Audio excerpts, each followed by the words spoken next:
하나님께 영광과 존귀를 올려드립니다. 소개를 짧게 하고 설교 말씀을 먼저 드리고 뒷부분에 간략한 선교 보고를 준비했습니다. 제 이름은 최달수입니다. 제 이름을 별로 안 좋아해서 제가 창씨는 못하고 개명을 하려고 그랬어요. 인수라고. 왜냐하면 사람들이 자꾸 놀려가지고 달수는 연속국에 나온 무능력한 사람으로 주로 많이 나와가지고, 근데 그 통달할 달자 물가 숫자인데 요단강 물에 도달하는 걸로 믿고 좋은 뜻으로 받아들였습니다. 저는 2000년 5월 달에 파송을 받고 6월 5일에 인도네시아 도착해서 지금까지 26년째 인도네시아 서쪽에 있는 수마트라 섬에서 선교하고 있는 일선 선교사입니다. 나중에 시간 되면 제가 잠깐 말씀드리겠습니다만, 저는 선교사를 위해서 하나님께서 부르시고 아마 창조하시고 구원하시고 또 훈련시키고 준비해서 보내셨다고 생각합니다. 그래서 감히 제 피 속에 코카콜라 사장은 코카콜라가 흐른다 그랬는데 제 피 속에는 선교사의 DNA가 흐르고 있지 않나 그렇게 생각을 합니다. 어려움도 많았지만 그 일이 운명처럼 일생 가는 길이기 때문에 크고 작은 어려움을 주님의 은혜 가운데 또 여러분의 기도와 지원 가운데 함께 이기면서 지금까지 잘 오고 있는 줄로 믿습니다. 제가 이래봬도 올해 어르신들 앞에서 나이 자랑하는 것은 안 되지만 자랑이 아니라 여러분이 인도네시아 사람처럼 저를 10년쯤 젊게 보실 것 같아서, 인도네시아 사람들이 저를 10년 젊게 봐서 기분이 좋거든요. 제가 올해 63이 됐습니다. 그래서 은퇴까지 한 7년 정도 남았는데 남은 임기를 최선을 다해서 마지막 그 경주를 다하려고 하고 있습니다. 저와 함께 해주시면 감사하겠습니다. 제 아내 봉하심 선교사 11년 교사하다가 저를 만나는 바람에 재수없게 아주 재수 좋게 인도네시아 선교사로 가서 지금까지 고생하고 있어요. 자기 동기들은 지금 초등학교 교장이라고 다들 아주 자랑하던데 교장보다 나은 게 선교사인 줄로 믿습니다. 그래서 함께 고생하며 세 아들을 키워서 지금 32살, 30살, 27살 이렇게 됐습니다. 선교지에서 한 10년 정도 이렇게 키웠는데 하나님 은혜 가운데 이렇게 지금 성년이 돼서 여기 놔두고 저희 네만 가서 계속해서 사역하고 있습니다. 자세한 것은 나중에 제 가족 사진이 있으니까 한번 봐주시기 바랍니다. 오늘 설교 말씀은 제가 질문으로 시작하려고 합니다. 사랑하는 성도 여러분, 여러분이 생각하실 때에 선교의 궁극적인 목적은 무엇일까요? 선교는 왜 해야 될까요? 하는 질문입니다. 물론 눈치가 있으신 분은 예수님을 전해서 구원받게 하려고 하는 것이다, 복음 전하는 것이다, 정답입니다. 우리가 조금 더 큰 그림으로 보면 요한계시록 7장 9절에서 10절에 보면 마지막 날 천국에서 있는 큰 환상 대합창단이 나오는데 온 족속과 방언과 나라에서 셀 수 없는 사람들이 와서 하나님의 보좌 앞에서 크게 찬양하면서 경배하는 모습이 나와요. 그러니까 전 우주적인 인류 역사에 살았던 수많은 사람 중에 구원받은 백성들이 함께 하나님 앞에 찬양드리는 대예배, 대찬양의 모습이 거기에 기록됩니다. 그래서 우리는 선교계에서 선교의 궁극적인 목적은 결국은 하나님을 예배하는 것이다, 그렇게 이야기합니다.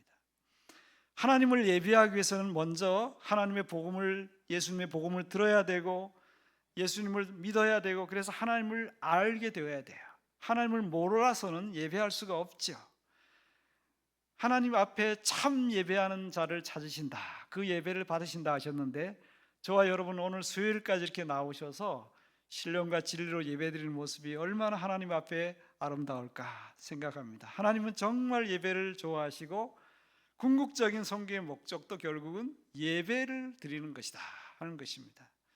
제가 오늘 여러분 예배드리면서 박수를 치고 찬양하다가 잠시 넋을 놓았어요. 왜냐하면 우리 드러머 형제가 저 이렇게 드럼 잘 치는 친구 오랜만에 봤는데 제가 빠져들었어요.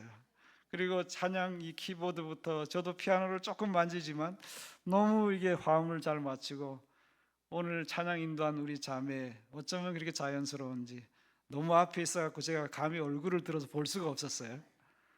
그리고 우리 홍 목사님 오늘 반칙이십니다. 제가 담임 목사님 사모님이 특송하시는 걸 여러 개 다녀보지만 거의 본 적이 없거든요. 아까 식사하면서 제가 목사님 얼마나 찬송을 잘하실까 제가 걱정이 됐는데 사모님의 덕을 입어서 오늘 전문가와 함께 하시니까 아주 멋졌습니다. 굉장히 감동됐고 그 가사 자체가 오늘 저희 굉장히 은혜가 됐습니다. 여러분도 그렇죠? 오늘 이렇게 좋은 분위기에서 예배를 드리며 우리가 주의 말씀을 잠깐만 상고하는 이 주제는 바로 주가 불러시키는 일이라는 것입니다. 본문의 말씀에 있는 주제 그대로입니다. 오늘 사도행전 13장에 있는 이 말씀은 사도행전 후반부의 이제 시작의 부분입니다. 사도행전 후반부는 이제 사도 바울과 안디옥 교회가 중심이 되어서 28장까지 계속 이어집니다. 하나님께서 사도행전 11장에 보면 그 이름 없는 무명의 몇 사람을 통해서 핍박을 피해 저 멀리 안디옥까지 도망간 그 신세지만 그래도 담대하게 복음을 전할 때 놀랍게도 주의 손이 함께 하셔서 수많은 사람이 믿게 되었다. 그러므로 여기에 성경이 증가하는 내용은 주님께서 전도를 기뻐하신다.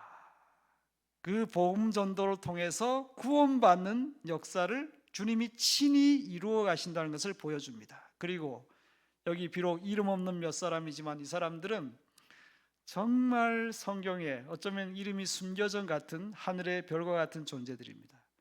제가 천문학을 좋아해서 별에 대한 그 많은 공부를 해보고 있는데 얼마나 많은 별이 저 지구상 저 하늘에 있는지를 몰라요. 안드로메다만 해도 2조 개가 넘는 별이 있고 우리 은하계 안에도 뭐 수천억 개의 별이 있어요. 그러나 우리가 알고 있는 이름은 10개, 20개밖에 안 되잖아요. 그러나 하나님은 아신다.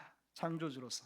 마찬가지로 많은 사람을 옳은 대로 돌아오게 한 자는 하늘의 별과 같이 빛나리라. 다니엘서의 말씀처럼 이 몇 명의 사람은 하나님이 그 이름을 숨겨놓은 것처럼 하셨지만 이들을 통해서 안디옥 교회가 생기고 이 안디옥 교회가 성장해서 오늘 우리가 보는 13장에 오는 것입니다. 왜 13장의 안디옥 교회가 중요하냐? 안디옥 교회가 없었더라면, 그들의 봉사와 사역이 없었더라면 저와 여러분이 어쩌면 오늘 이 자리에 없는 것입니다. 다시 말하면 세계 복음화, 세계 선교가 시작도 되지 못했을까 하는 것입니다. 하나님은 그 무명의 몇 사람들의 담대하고 순종적인 그 복음 전도를 통해서 교회를 세우시고 그 교회를 부흥성장케 하시고 은혜를 주시고 능력을 주셔서 마지막에는 오늘 본 대로 그들을 통하여서 세계 선교의 큰 물꼬를 열어주셨습니다. 여러분, 이 오늘 말씀의 두 가지 주제를 생각해보면 첫 번째는 저를 한번 따라 하실까요? 선교는 하나님의 중요한 일이다. 더 강조하면 매우 중요한 일이다 하는 것입니다. 13장 2절에 내가 불러시키는 일을 위하여 바나바와 사울을 따로 세우라. 내가 불러시키는 일, 하나님이 불러서 무엇을 시키려고 하시니까 이 일은 매우 중요한 거예요. 가장 중요한 일이다. 선교란 말은 미션인데요, 미션이란 말 자체가 우리말로 사명이라는 말이에요. 사명. 또 원래 뜻은 보냈다는 얘기예요. 보냈다. 그러니까 하나님은 어떤 계획을 갖고 계셔요. 어떤 꿈을 갖고 계셔요. 그것은 성경은 인류 구원을 위한 원대한 구원 계획이다, 그렇게 말씀하셔요. 그래서 인류 역사의 진행과 더불어서 사람들을 통하여 계속해서 하나님의 구원의 계시를 계속해서 우리에게 가르쳐 주셨어요. 그것이 기록된 것이 성경이죠. 그래서 하나님은 처음부터 인류의 마지막 날까지 택하신 모든 백성을 구원하는 그 일을 위해서 하나님은 계속해서 사람들을 역사 속에서 부르고 계셨던 거예요. 아브라함을 부르시고 그 전에 노아를 부르시고 아브라함 부르시고 계속해서 모세 부르시고 계속해서 역사 속에 사람들을 불러내신 거예요. 그러나 모든 사람이 다 순종했을까요? 구약 역사에 거의 유일하게 드러나는 유명한 선지자, 선교사가 있어요. 그 사람은 요나예요. 요나. 거꾸로 하면 나요. 그 요나가 대표적인 이스라엘의 모습인데, 자기 나라뿐만 아니고 이방까지 가서 복음을 전하고 복을 전하라는 그 말씀을 순종해야 되는데, 요나가 보기 좋게 불순종했죠. 처음부터 반대 방향으로 도망가다가 그 유명한 고래 뱃속에 들어갔다. 주일학 선생님들이 이렇게 가르치면 안 됩니다. 고래라는 말은 없거든요. 큰 물고기 뱃속에 들어갔다. 3일 동안 있다가 그가 회개하고 결국은 니느웨를 가서 하루만 그가 사역했어요. 전도했더니까 온 왕부터 가축까지 다 회개하고 그 나라에 어마어마한 12만 명이 되는 어마어마한 사람들이 구원받는 일이 하루에 다 일어나게 되죠. 이처럼 하나님은 계획을 가지시고 아주 중요한 꿈과 계획을 가지시고 사람들을 부르셨다. 오늘 이 안디옥 교회에 부름받은 사람은 두 사람이에요. 바나바와 사울이다. 사울과 바나바라 그랬는데 이 두 사람은 교회의 5명의 아주 다국적 그 교회 지도자들, 오늘날 말하는 목회자들 중에서 아주 핵심인 두 사람이에요. 기둥 같은 두 사람을 뽑아서 일을 시키는 걸 봐서도 하나님이 오늘 불러시킨 일이 얼마나 중요한 일인가. 보통이 아니라 아주 전문가, 아주 베테랑, 아주 유능한 사람이 수행해야 될 중요한 일이다. 어쩌면 이 일에 하나님의 계획에 성패가 달린 것처럼 매우 중요하기 때문에 중요한 사람을 뽑아내시는 겁니다. 이렇게 하나님은 세계 선교의 뜻을 가지고 계시고 사람들을 보내고 계십니다. 그래서 선교는 우리 사람들이 하느냐 마느냐, 계획하고 시행하느냐 마느냐, 그것에 달린 것이 아니고 하나님 자신이 주도권을 가지시고 계획하시고 수행해 가시는 하나님의 일입니다. 그래서 하나님의 선교, 미시오 데이라는 말을 쓰는데, 하나님 자신이 친히 계획하시고 행하시고 그 끝을 내시고야 말 아주 중요한 일이라는 것입니다. 우리는 늘 여기서 실패해요. 선교는 해도 되고 안 해도 되고 우리의 선택사항처럼 옵션으로 생각한다는 말이죠. 그러나 그렇지 않습니다.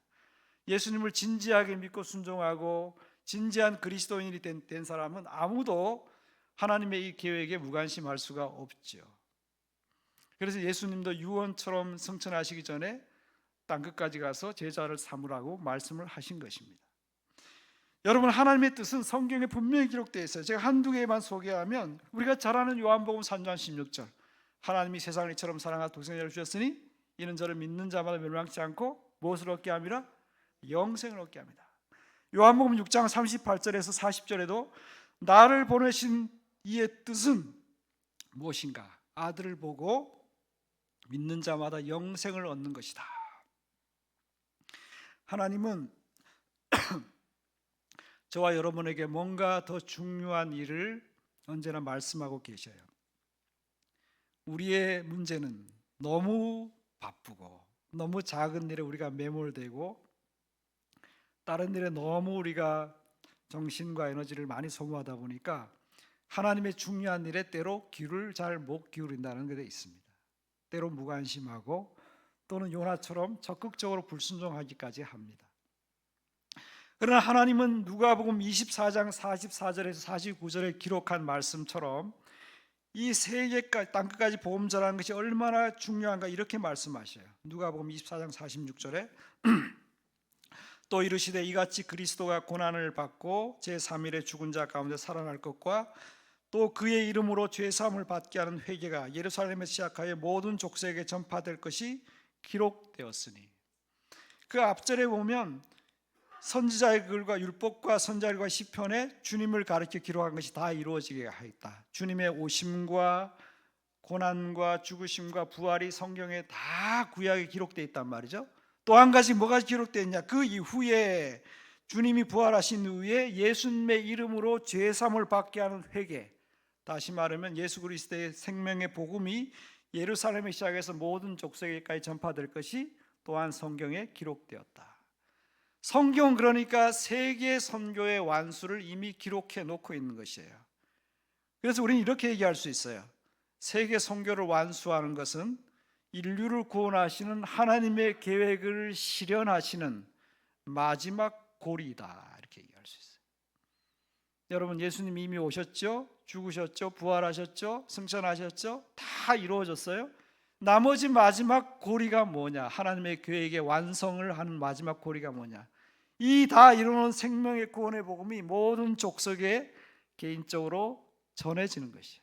그래 그들이 예수님을 믿을 기회를 갖게 하고 택한 자가 믿고 구원을 받게 하는 그 복음 전도, 그것이 바로 하나님의 마지막 계획이고 고리고 그것이 성경에 기록되었다 하는 것입니다. 매우 중요한 말씀입니다. 마태복음 24장 14절에도 말씀하기를 이 천국 복음이 모든 민족에 전파되리니 그제야 세상이 끝이 오리라. 주님의 하나님의 그 시간의 끝은 어딘가? 복음 전도가 끝났을 때. 반대로 생각하면 이 복음이 땅까지 전하는 것이 그렇게 하나님의 계획에 있어서 중요하다는 것입니다. 두 번째, 저를 한번 따라하세요. 두 번째 우리가 오늘 생각할 교훈은 교회는 성교의 수종자이다. 교회야말로 이 하나님의 뜻을 수행해야 되는 수종자라는 것입니다. 그 뜻을 받아서 순종해야 될 사람들이다.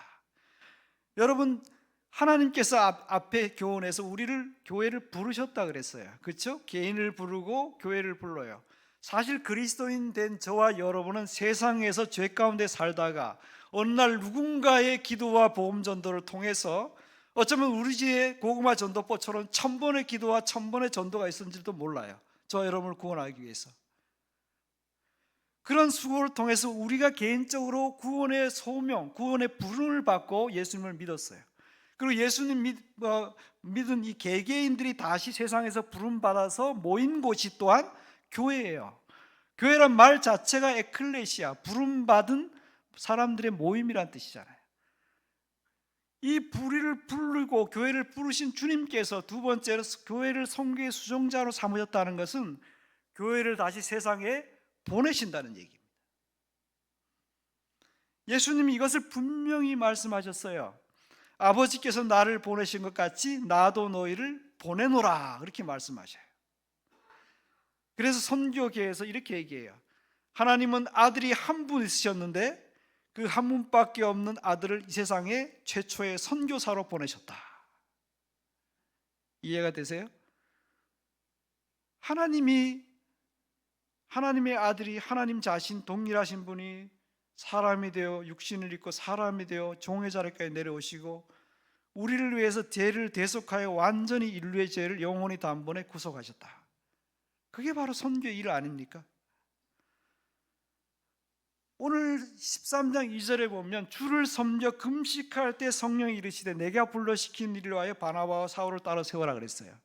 따로 세우라는 말은 지금 그들을 보내기 위해서 따로 지금 분리하는 것이죠. 오늘 여기 보면 금식할 때 성령이 말씀하셨다. 이 금식이란 말은 여러 가지 해석하지만 예배를 드리는 것으로 이야기를 합니다. 그들이 정말 예배드리고 주를 섬기기까지 예배하며 금식하는 가운데 그분의 뜻을 분별한 것입니다. 당시 교회의 일절에 보듯이 선지자와 교사들이 있었는데 설교를 통해서 또 예언을 말하는 선지자를 통해서 그들은 이 두 사람을 따로 세우라는 하나님의 말씀을 들었을 것입니다. 분명한 하나님의 부르심과 그분의 뜻을 이해한 그들은 지체 없이 두 사람을 따로 세웠습니다.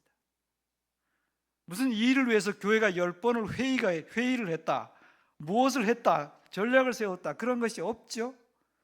하나님의 중요한 일 앞에 우리가 주저하는 자체가 있을 수가 없는 것이죠. 우리 자신이 하나님 부르신 그 일이 중요한지 안 한지 해야 될지 말지 우리 스스로 평가할 위치에 있지 않는 것이죠. 우리 yes, no, 순종이나 불순종밖에 없는 것입니다. 안디옥 교회의 훌륭한 점은 오늘 그것에 대해서 즉각적으로 완전하게 순종했다는 것입니다. 바로 하나님은 이런 사람과 이런 교회들을 통해서 지금까지 2000년 역사 속에 인류 구원의 역사를 진행해 오신 것입니다. 그것이 선교 역사하고 교회사하고 사도행전인 것입니다. 누구라도 순종하지 않았으면, 전체적으로 순종하지 않았다면 저와 여러분, 우리 대한민국은, 우리 교회, 한국 교회는 없는 것입니다. 그 중간에 어떤 과정이 있고 어떤 희생이 있고 누가 어떻게 하는 것을 우리가 일일이 열거하지 않아도 하나님은 이 일을 지금까지 진행해 오신 것입니다. 그래서 이들을 하나님께서 세우셔서 부르셔서 세우시고 그들을 다시 보내시는데, 바로 안디옥 교회가 오늘 바로 세계 교회의 어쩌면 못자리 반처럼 또 전략적인 사령부처럼 일을 했다는 것은 얼마나 영광스러운 일이 모릅니다. 안디옥 교회라는 교회 이름은 2000년 교회 역사상 또 오고 오는 교회 역사상에 영원히 기록될 빛나는 영광스러운 이름입니다. 여러분, 교회 이름이 창조교회예요. 창조교회. 저는 창조교회를 좋아해요. 창세기만큼 창세교회를 사랑합니다. 여러분, 교회 이름 정말 좋아요. 하나님께서 계속해서 새롭게 만들어내시고 새롭게 이루어 가시는, 늘 레노베이션이 일어나는 이 아름다운 교회에서 여러분도 안디옥 교회처럼 이 교회 이름이 하나님 앞과 또 많은 구원받는 사람과 또 세계 인류 구원 역사에 있어서, 세계 역사에 있어서 기록되는 하나의 이름이 되면 얼마나 멋있겠어요. 와, 창조교회 이러면 시시하게 분당에서 우리끼리 멋지게 예배드리는 좋은 분위기 예배가 아니에요. 그거는 기본. 그게 아니라 이 분당 전체를 품고 우리가 무언가 복음화를 위해 썼다. 나아가 민족과 세계 복음화를 위해서 한 족적을 남긴다.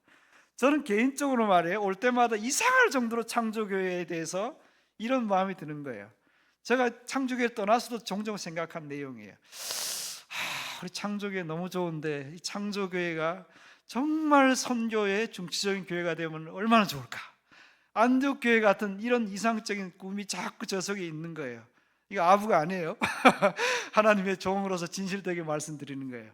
정말 창조교회가 여러분에게 주신 이 재능과 은사와 달란트와 모든 교회 능력을 총동원해서 하나님을 진실히 예배하는 가운데 주의 뜻을 잘 분별해서 각자의 은사와 교회의 또 역량을 따라서 선교와 또 민족복음을 위해 극대화하게 사역할 수 그렇게 할 수는 없을까.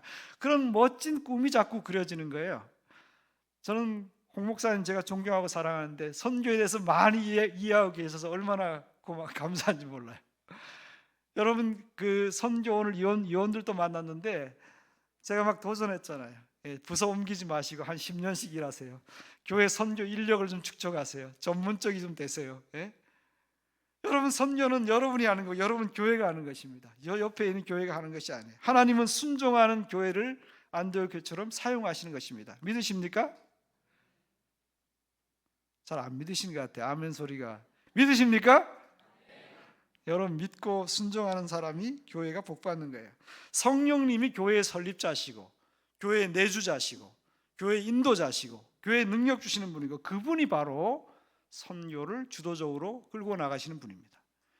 그래서 기독교 선교 역사의 최고 주인공은 성령님이시다. 그분이 모든 선교 사업의 총감독이라고 존 테일러라는 분이 이야기를 했어요. 사도행전에도 쭉 읽으면 예루살렘 교회부터 오순절부터 시작되잖아요. 마지막에 교회가 성장하는 단계마다 성령께서 함께 하시고 역사하셨다는 기록이 꽉 차 있어요. 교회와 성령, 그리스도인과 성령, 선교와 성령은 뗄 수 없는 관계에 있습니다. 이에 금식하고 기도하며 두 사람에게 안수하여 보내니라. 13장 3절 말씀. 안수하고 보냈다. 안수란 말은 위탁 또는 위임을 말하는 것입니다. 여러분, 교회가 전체적으로 해외 선교를 갈 수 없잖아요. 그러니까 두 사람을 뽑아서 그 먼, 앞으로 사도 바울은 그 후에서 거의 30년을 사역했는데 그 출발을 교회가 안수함으로 보내는 것입니다. 교회의 선교를, 교회 사역을 위임하고 위탁하는 것입니다. 마치 대사를 외국에 보내서 그 나라 일을 대리하게 하는 것과 비슷합니다. 교회가 승인하고 선교를 승인하고 후원하고 협력한다는 증표가 바로 오늘 안수에서 보냈다는 것입니다. 하나님은 지금도 저와 여러분을 세상에 보내고 계십니다. 여러분, 우리는 예전부터 보내는 선교사가 있고 또 보냄받은 선교사가 있다, 이렇게 이분법적으로 생각을 많이 했어요. 그러나 지금 그것이 훨씬 발전되고 그것이 성경의 가르침이 다가 아니다는 것을 알게 되어서 지금은 어떻게 얘기하는가? 우리 모든 그리스도인, 우리의 삶의 터전, 내가 오늘 있는 그곳에 보냄받은 사람들이다. 다시 말하면 모든 그리스도인이 세상에 보냄받은 선교사이다. 이렇게 지금 분명히 힘주어서 이야기를 하고 있습니다. 여러분, 해외에 나가 있는 저 같은 사람은 해외 선교사예요. 타문화 선교사. 여러분 국내에 있으니까 국내 선교사예요. 하나님이 여러분의 일터에, 여러분의 캠퍼스에, 여러분이 지금 계신 그 집, 그 지역에 나를 보내셨다고 믿는 것이 옳은 것입니다. 하나님이 내가 있기 때문에 다른 사람 어쩌면 안 보내신 줄도 몰라요. 그러니까 나의 역할과 나의 사명이 분명히 있는 것입니다. 그래서 어떤 분이 남미의 에스코바라는 사무엘 에스코바라는 유명한 분이 모든 교회들에게 이렇게 도전하는 말씀을 한번 들어보십시오. 수많은 교회들은 하나님이 왜 이런 때에 우리를 이 이웃에, 이 도시에, 이 나라에, 이 세상에 하나님의 공동체로 두셨는가? 이런 단순한 질문도 던져보지 않은 채 늘 하던 업무만 바쁘게 계속 수행한다. 어느 교회나 교파를 막론하고 선교에 참으로 관심 있는 사람들은 언제나 얼마 되지 않는 소수였다. 역사 속에 크고 힘 있는 교회들이 여러 차례 역사의 뒤안길로 자취를 감췄는데 왜 그랬을까? 이는 그들이 선교의식, 사명을 상실했기 때문이다. 교회의 본질인 선교에 대해서 무관심하고 그 사명을 상실했을 때 교회는 쇠퇴의 길로 갔다는 것입니다. 제가 종종 그런 얘기해요. 제가 오면서 보니까 많은 외제차들이 굴러다녀요. 뭐 캐딜락, 뭐 람보르기, 뭐 포르쉐 많이 굴러다니는데 아무리 비싸고 좋은 차도 그 차를 사람이 타지 않으면 어떻게 해요? 계속해서 차고에 놔둘 거 아니에요. 그럼 그 차에 차고에 있는 차가 무슨 가치가 있을까요? 누가 거기에 고급 휘발유를 넣을까요? 우리가 늘 성령 충만을 간구해요. 주여 나에게 성령으로 충만케 하십시오. 그러나 주의 뜻을 순종하고 주의 복음을 전하고 선교할 아무런 관심이나 열망이 없는 채로 아무리 성령 충만, 성령의 능력을 간구해도 안 됩니다. 왜냐하면 성령이 내게 임하시면 내가 능력을 받고 권능을 받고 예루살렘과 온 유대와 사마리아 땅까지 내 증인이 되게 하겠다. 성령 충만의 가장 직접적인 연결되는 요소는 예수님의 증인되는 거예요. 우리가 삶으로, 말로, 입으로 여러 가지 가진 재능으로 그리스도의 증인으로 살려고 하면 성령께서 늘 우리에게 늘 충만하게 임하실 준비가 되어 있는 줄로 믿습니다. 말씀을 맺습니다. 오늘 주님께서는 우리를 불러서, 교회를 불러서 시키는 일이 있다고 말씀하셨어요. 이것은 하나님의 꿈이고 하나님의 비전입니다. 하나님의 간절한 소원입니다. 이 일을 위해서 또 부르신 그들을 훈련시키고 교회의 위임을 받아서 불러서 보내셔서 땅끝까지 복음 전하는 일을 시작하신 것입니다. 이것은 아직 미완성의 과업입니다. 2000년 동안 진행되었지만 아직도 인류의 많은 부분의 사람들이 복음을 일생 동안 한 번도 못 들고 죽어가고 있어요. 그런 민족과 나라들이 얼마나 많은지 몰라요. 탄자니아라는 한 나라는 인구의 평균 수명이 46세예요. 43세인가 46세래요. 우리의 절반도 못 살고 그 나라에 태어났다는 운명 때문에 복음도 못 들고 가난 속에서 그냥 죽어가는 거예요. 오늘 아프리카 선교사를 많이 부르고 있죠. 사랑하는 성도 여러분, 개인적으로 교회적으로 우리는 부름받았고 이렇게 모였고 또 이어서 하나님의 보냄을 받은 사람들이고 교회라는 것을 잊지 마셔야 합니다. 여기에 우리의 가치가 있고 존재 가치가 있고 의미가 있고 우리의 사명이 있는 것입니다. 우리가 무엇을 하든지 한평생을 살다 갈 거예요. 그러나 하나님 앞에 설 때, 땅에 살 때 무엇하고 왔냐? 창조주 하나님이 아름다운 세계를 만드시고 너 내가 만든 땅 어디를 보고 왔느냐? 그렇게 물으신다 그러는데 감각 많이 다르세요. 그것보다 더 중요한 거는 너 이 땅에 살 동안 그 많은 기회 동안 너 구원받고 그 다음에 무엇했냐? 우리에게 물으신다면 우리는 마치 달란트를 파묻어둔 아까워 게으른 종처럼 대답할까요? 아닙니다. 주님, 제가 부족하지만 제게 주신 은사와 달란트를 활용하고 능력되는 대로 저와 교회가 더불어서 주의 복음을 위해서 하나님의 나라 이 땅에 완수한 그 일을 위해서 제가 최선을 다해서 살았습니다. 그래도 부족합니다. 주님 긍휼히 여겨 주십시오. 그렇게 할 때 우리 앞에 잘했다, 착하고 중요한 종이다, 우리에게 상급이 있을 줄로 믿습니다. 사랑하는 성도 여러분, 유명한 복음성가 있잖아요. 원하고 바라고 기도합니다. 하나님의 꿈이 나의 비전이 되고 예수님의 성품이 나의 인격이 되고 성령님의 능력이 나의 능력이 되기를 원하고 바라고 기도합니다. 이런 기도처럼 여러분과 제가 남은 생에 할 수 있는 일이 아직도 많이 있어요. 그것을 찾으세요. 여러분의 인사와 기회와 여러분이 계신 성품과 능력대로 돌아보세요. 관심을 가지세요. 그리고 여러분 눈을 떠서 보시기 시작하면 사방에 휘어져 추수할 때 같은 많은 알곡들이 보이기 시작할 거예요. 여러분이 개인적으로 또 교회 선교부와 함께 또 교회적으로 할 수 있는 일이 있거든. 여러분이 요청되고 부름이 있거든. 주저하지 마시고 여러분 그대로 순종하십시오. 받아들이십시오. 하나님 여러분을 쓰시고 여러분 교회를 통해서 많은 일을 하실 줄로 확신합니다. 주님께서 여러분을 통해서 여러분 교회를 통해서 앞으로 더 많은 일을 행하시고 하나님이 큰 영광 받으시고 나중에 큰 상급을 함께 받는 우리 모두가 되기를 주의 이름으로 간절히 축원합니다. 남은 시간 제가 짧게 준비한 그 PPT가 있어요. 어르신들도 보시면서 지루해하지 마시라고 제가 준비한 것들을 저자 직강으로 제가 빨리빨리 설명을 드리도록 하겠습니다. 람프기 신속한 복음을 위해서 저희 마태복음 4장 16절이 저희 모토인데 하나님이 흑암에 앉은 백성들에게 큰 빛, 예수님의 빛을 비춰주시길 바라는 마음으로 선교하고 있습니다.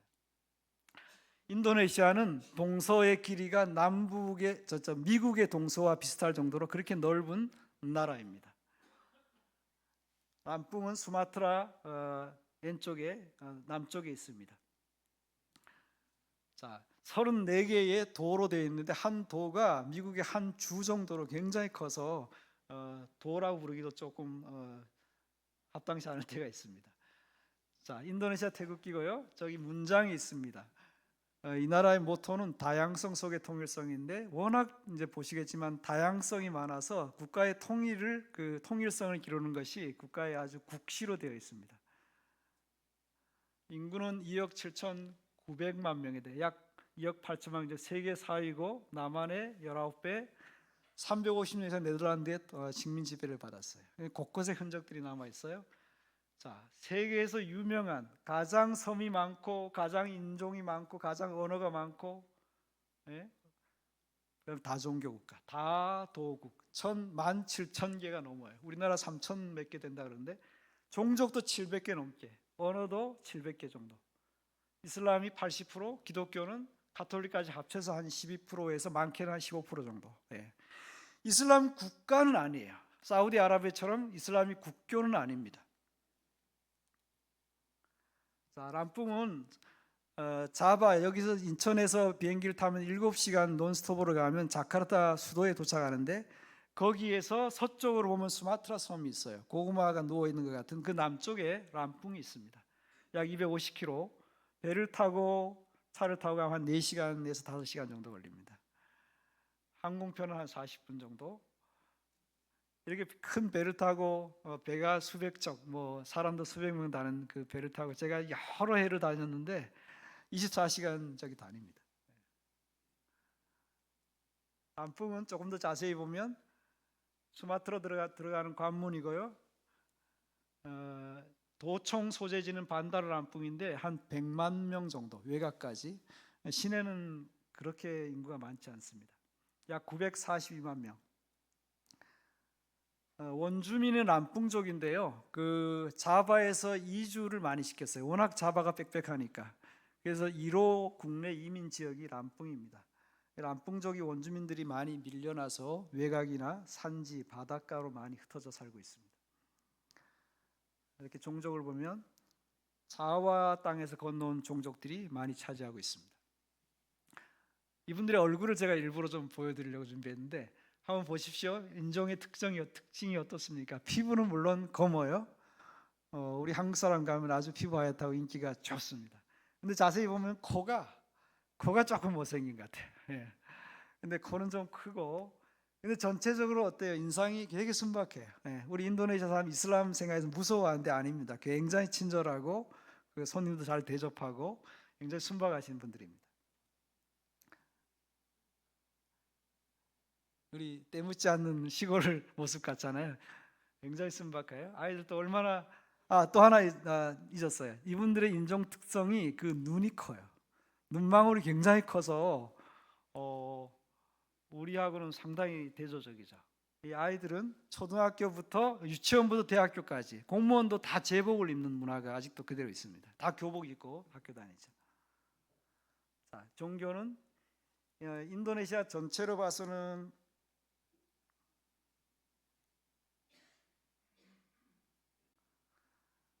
인도네시아 전체로는 한 이슬람이 한 88% 넘게 되는데 80% 정도 되는데 이 서쪽으로 갈수록 이 수마트라 올수록 이슬람이 더 많아요. 그래서 우리가 쓰나미가 났던 아체는 뭐 거의 100%에 가까운 이슬람 왕국이 있어요. 근데 저희 지역은 91.8%니까 굉장히 많죠. 개신교와 가톨릭을 합쳐봐야 3.7% 정도. 제가 통계를 한번 조사해 보니까 통계도 잘 안 잡혀 있어요. 종교국에. 예. 자, 사원이 있는데 여러분 인도네시아나 이슬람 국가 여행하신 분들은 경험하셨을 거예요. 하루에 5번 정도 꽝꽝 그 기도 소리 나오죠. 알라후 아크바르 이런데 그 말은 하나님은 위대하시다, 하나님이 인자하시다 그렇게 소리 지르면서 나오는데 저것이 시계가 사원마다 달라가지고 이 원자 시계를 안 쓰는 거예요. 그러니까 이 시차가 있어갖고 하루 5번씩 뭐 그냥 안 맞게 스테레오로 그냥 막 나오는 거예요. 사원마다 사방에 꼭 그 확성기를 설치해놨거든요. 그래서 금요일 날은 예배 실황도 그냥 외부로 다 나옵니다. 예. 여기 보면 제일 위에 커피 꽃이 피는 게 커피고 뭐 우리 목사님 좋아하는 두리안도 있고 바나나, 뭐 야자 다 있습니다. 저희가 신속한 기간에 람풍복음화라는 목표로 사역을 하고 있는데요. 평신도 사역과 동원을 통한 람풍조 복음화가 저희의 목표입니다. 성경학교. 여러분 보시면 우리에게 조금 도움이 돼요. 왜냐하면 우리 한국교회가 지금 많이 해야 될 부분이기도 하거든요. 글씨가 좀 끼어졌는데 현지 교회에서 봉사하는 그 중직들, 장로, 집사, 권사, 또 주일학 교사 이런 분들을 교육 훈련 시켜서 그들을 사역자로 만드는 거예요. 단순히 그 보조 사역자가 아니라 정말 풀타임 그 목회자가 아주 부족하고 없는 곳이 많은 그 지역에서 준 목회자처럼 사역할 수 있도록 우리가 사역자와 전도자를 훈련시키는 일을 하고 있는 것입니다. 모토는 성도를 온전하게 하고 성도를 온전케 하여 봉사일을 하게 한다는 것인데 에베소 4장 11절 12절의 말씀을 제가 여러분 도움이 되도록 그림을 그렸어요. 하나님이 이 말씀 보면 예수님 칭찬한 후에 하나님이 사도, 선자, 복음 선조다, 목사, 교사를 교회에 주셨다. 왜? 목적은 성도들을 준비시켜서 성도들을 준비시키는 일을 위해서 그래서 성도들로 하여금 봉사일을 하게 하고 그리스도의 몸을 세우는 일을 하게 결국은 최종적으로 하나님의 아들 예수 그리스도를 믿는 것과 한 일에 하나가 되고 온전한 사람 그 다음에 그리스도의 충만한 경지까지요. 저기에 성숙과 일치와 충만이 다 있어요. 일치와 성숙과 충만이 하나님께서 교회를 통해서 이루고자 하는 목표예요. 저희를 위해서 거꾸로 보면 하나님께서 왜 교역자들을 주의 종들을 풀타임 교역자를 보내셨냐 이유가 분명히 드러나는데 목사님 또는 교역자들이 혼자 모든 사역을 다 하라고 주신 것이 아니라고 사도 바울이 강력하게 교회에 대해 설명하는 거예요. 목회자들의 목적은 뭐예요? 하나님 주신 목적은 성도들을 준비시키는 거, 구비시킨다 그랬는데 준비시킨다. 그래서 교육시키고 훈련시키고 가르쳐서 성도들로 하여금 성장 성숙하여 성도들도 동력자가 되게 하는 거. 우리는 이 부분에 대해서 굉장히 놓치고 있죠. 한국 교회는 굉장히 수직적이고 막 가부장적인 면이 있어서 교육자들이 다 해요. 전도는 전도사님이 하고 집안일은 집사님이 하시고 성도들은 그냥 예배만 드리고 헌금 드리고 그걸 아니라 우리 굉장히 잘못하고 있는 것입니다. 이 부분에 대해서 요즘은 아주 한국교회가 많이 깨어나고 있어요. 저희 학교는 1년제 신학교육 증서를 주는데 월요일 화요일 날 저녁마다 와서 공부해요. 지금도 어제까지 계속 공부했는데 여러분 식사도 안 하고 일터에 갔다가 씻고 그냥 오토바이 타고 1시간씩 와서 공부하고 이래요. 또 밤에 깜깜한 그 길도 없는 무서운 길을 가기도 하는데 놀라운 거는 이분들이 학비를 다 냅니다. 공짜 안 합니다. 많은 경우 신학교까지만 공짜 하잖아요. 4년제. 저희는 처음부터 1년제인데 학비를 현지 돈으로 8만 5천원에서 10만 원을 매달 내고 공부합니다. 여러분 이렇게 한국 돈 8만 5천 원 10만 원 매달 내고 월요일 화요일 밤에 공부하라 하시면 쉽지 않잖아요. 한다니까요. 시험 보고 학점도 받고 성경, 신학, 사역 기술을 다 배우고 이렇게 거의 준신학교 같은 신학교에서 배울 만한 과목들을 다 공부해요. 저기 보세요. 평신도 신학도 있고 설교학도 공부해요. 성경 일독, 성구 암송 89절 암송해야 돼요. 뭐 전도, 기도자, 지도자라는 신학, 기독교 교리, 조직 신학 개론도 공부하거든요. 여러분, 우리 제자훈련 프로그램 했다고 스톱이 아니에요. 아직도 갈 길을 모르셔요. 여러분, 도전을 좀 받으시면 좋겠어요. 7개 지역에 지금 있는데 7개 지역에 열었는데 지금은 이제 4개 지역에서 계속 운영 중에 있습니다. 도청 소재지부터 동서남북으로 했는데 저희가 14개 지역을 목표로 했는데 절반밖에 못했어요. 전략 지역에도 이렇게 있습니다. 이제 빨리빨리 보겠습니다. 이게 학교 건물인데 저희는 건물에 투자하지 않는다, 사람에게 투자한다, 이게 목표예요. 저희 그 건물 가지고 있는 거 없어요. 다 빌려 쓰고 하는 것인데 학교, 중학교라든가 아니면 교회, 교육관이라 이런 데 다 빌려 씁니다. 헌금만 좀 하고 학생들 공부합니다. 이렇게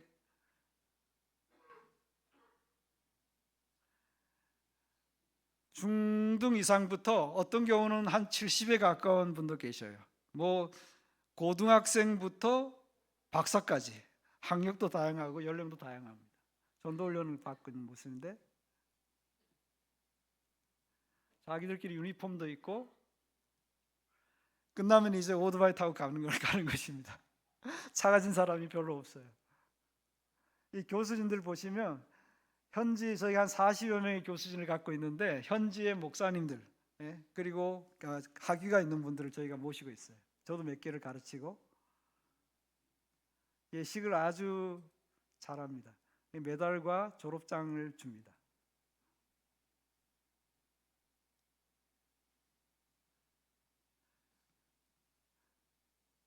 보통 한 지역에 정원이 30명 정도 돼요. 그래서 이번에는 4개 지역에서 한 60여 명, 점점 이제 많이 공부를 했기 때문에 학생 수는 조금씩 줄고 있고 학생 수급에도 조금 어려움이 있죠.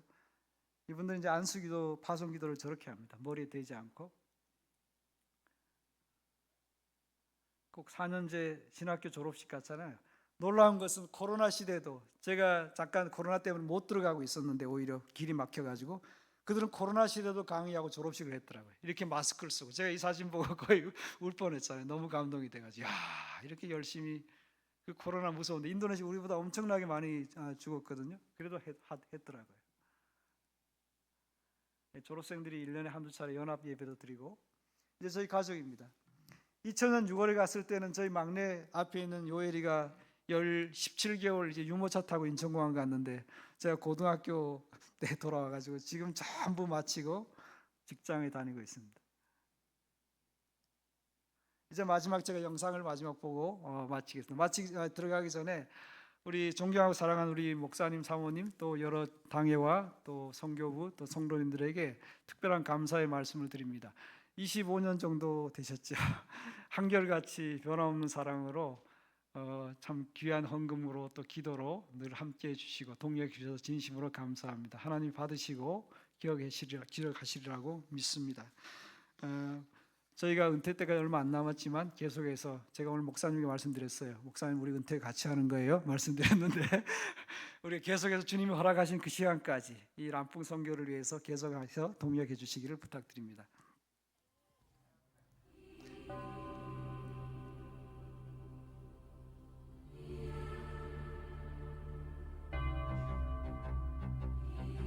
Pekerja, kalau satu orang bekerja tukang bangun atau lain-lain, kalau sehari kerja singkat saja bisa dapat 80.000. Tidak akan lupa atau tidak pernah lupa dan tidak akan melalaikan kedatangan. Pasti akan datang on time.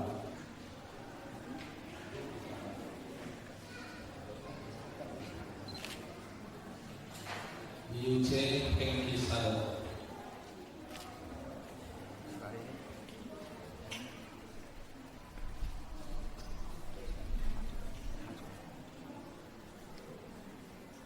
세리오 프라이노 Titik Nur Hayati.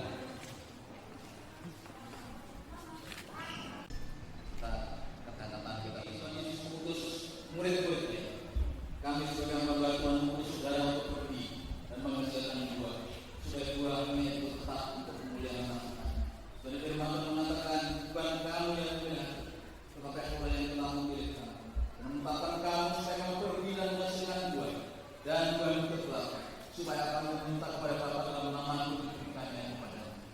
saudara mengabdi kepada Tuhan. Dan yakinlah bahwa Allah memanggil saudara untuk masih membuat jiwa-jiwa kemuliaan Tuhan. Karena itu, sebenarnya Tuhan Yesus mengutus murid-muridnya, pergilah, jadikanlah semua bangsa muridku. Pergilah, karena Tuhan Yesus berkata, menyertai kamu senantiasa sampai kepada akhir zaman. Kuasa Allah mengalir atas saudara sekalian, keberanian dari Tuhan menyertai saudara, wibawa ilahi dari Tuhan menyertai saudara, sehingga Tuhan maksud dan kemuliaan namanya dari sekarang ini sampai selama-lamanya. Di nama Bapa, Putra, dan Roh Kudus. Amin.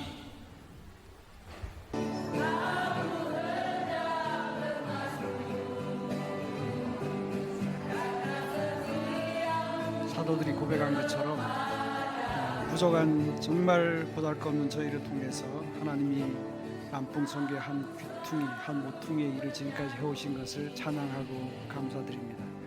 하나님의 크신 은혜와 도우심이 있으셔서 7개 지역에서 성경학교를 열어서 지금까지 총 760명 정도의 졸업생을 배출했고, 대부분의 사람들이 각 교회에서 중직으로 또 봉사자로 전도자로 살고 있습니다. 저희가 돌아가면 올해는 이제 졸업생들을 또 모아서 또 사역도, 그들을 계속해 동기부여한 사역도 하고 성경학교를 계속해서 할 것입니다. 선교사는 결코 혼자 일하는 것이 아니고 주님과 일하고 교회와 일하고 또 많은 후원자들과 함께 일하는 사람들입니다. 같이 기도하겠습니다. 살아계신 아버지 하나님, 크신 은혜와 사랑을 감사합니다. 이 땅에 예수 그리스도를 최초의 선교사로 보내시고 독생자를 아끼지 않으신 하나님께서 그분을 통해 우리를 구원하시고 우리를 교회로 삼으신 것을 감사합니다. 하나님, 오늘 저녁에 함께 예배드리며 안디옥 교회에 주님께서 부르시고 하나님의 일을 맡기시고 또 사람들을 보내신 것을 저희가 함께 묵상하며 하나님의 귀하신 말씀을 저희가 듣고 배웠습니다.